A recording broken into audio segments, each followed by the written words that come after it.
will shape the way you think, feel and see the world for the rest of your life. It will never go away. But you do just have a new life that you're going to embrace, and you'll find new reasons to be happy. And me, I went to become a paramedic to do that in my daughter's name. So I didn't do a foundation or anything like that. But I went and done something and channeled all that grief into something, and you doing this foundation is going to help you I'm so sorry much. for your loss. Thank as you. well. Thank you. My circumstances are a bit different, but I did have some elements of negligent care in my birth as well, that contributed to it. And I am not a woman of colour, so I was not disadvantaged, but I still feel there is a lot of lack of care for women's health in general that we all need to stand together and speak up about, because I was left in blood for like 3 or 4 hours. Oh my God. My daughter was in intensive care in a cot, and it wasn't until my mum came in and found me bleeding out that I was actually rushed through for urgent treatment. I was like critically unwell, and I'd been left there, and my baby was in an intensive care cot. So this happens, and the fact that it's happening to all women as well, we need to just make sure that, like, maternity care in general, and I know you've got a story as well around, do you want to just tell us a little bit while we're on that subject, Michelle? So Sam and I were pregnant at the same time in 1995. And my pregnancy was fine, even up until the week before. I went antenatal classes, and I had my worst fear was having cesarean, and that's what my last class was about.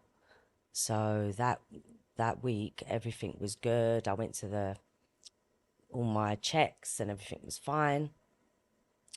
But then on the day, New Year's Eve, in the morning I was getting severe pain, and they said that I should come in when I'm getting like contractions every 5 minutes.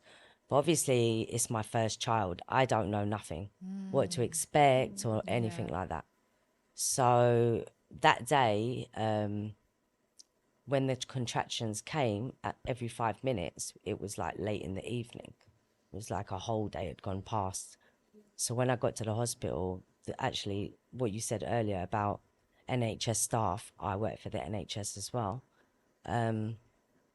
If you're going to do a job that's working with people in healthcare, you should be very compassionate and understanding about everything. But my midwife, she kind of was a bit bullyish. She said, oh, you just need to lie down and do this and do that. But I was like shocked because I was scared. And on top of that, I was like wondering, is this normal?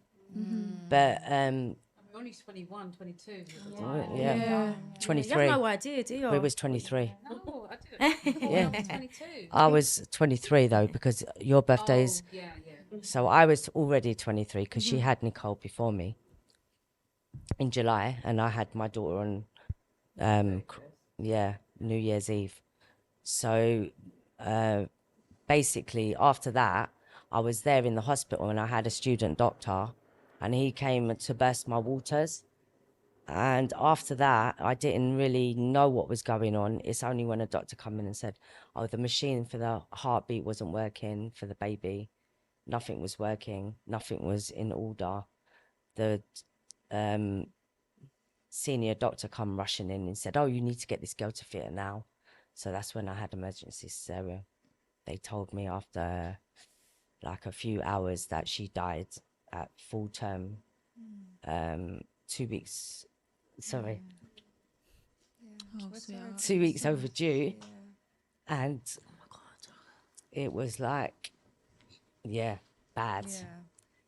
So, but with going back, thank you.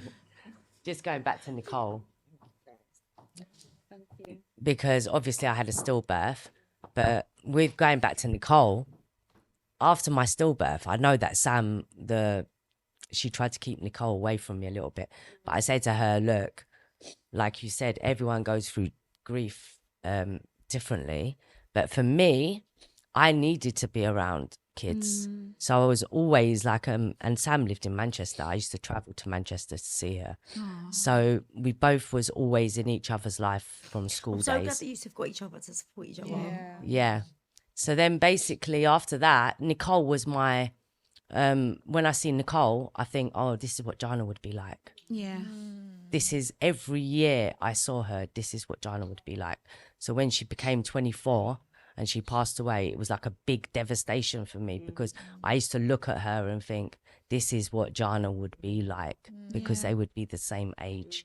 And now it's totally a different feeling. There's no one that can replace that feeling. You've gone through that loss again almost. Yeah, it's like it's like actually going through another loss because I was there when Sam was there with Nicole and We've been best friends since 10. Oh. Yeah. 50. yeah. You can do not. This is what I say about women aging like And- fine wine, guys. Okay, see it here. And Examples. our birthdays are 7 days apart. Yeah, The same year. It's very spiritual. And number she was the 7. first person I met when I Yeah. went to school. I know. So Oh. beautiful. I Yeah. showed her around. Oh, my hand that's so up. cute. That is so Yeah. beautiful. That But really yeah, is. I mean, just saying with Nicole, I just feel that big loss as well. Like, so I know Sam, it's happened to her, but it's also happened to me. Yeah. And it's happened to all of us in different ways, like the whole family, And- friends, everyone. And it's such a wide-reaching thing because it's all the people that followed Nicole as well. Yeah. And like even like, so I know me and Jordan was having some conversations, and it's something that you say is actually like a fear of yours. Like women are living in fear. It's a massive fear. I followed Nicole, and I watched when she passed away. I was just watching it consistently, all of the things that were coming up, and it petrifies me. I think as women, just generally, when it comes to our reproductive health, gynecology, we get fobbed off a lot about just the small things. And when I watched the video about her saying, you know, like, the worst part of this pregnancy at the moment is the breathlessness, and I told my midwife, and you know, they said it was normal. When it's your first baby, or even it could be your second or third, because every pregnancy is different, you go to the healthcare professional and you're expecting them to advise you or put you in the right direction. And I once was with somebody who, when we were talking about planning babies, he started speaking about doing it privately. And that's not something that you think I'm thinking about Bogger, and just men feel so helpless when it comes to women having babies, etc. And it's a fear of mine. I haven't got any children at the moment. I'm 30 and I do think about it, but you think, I want to do this. It frightens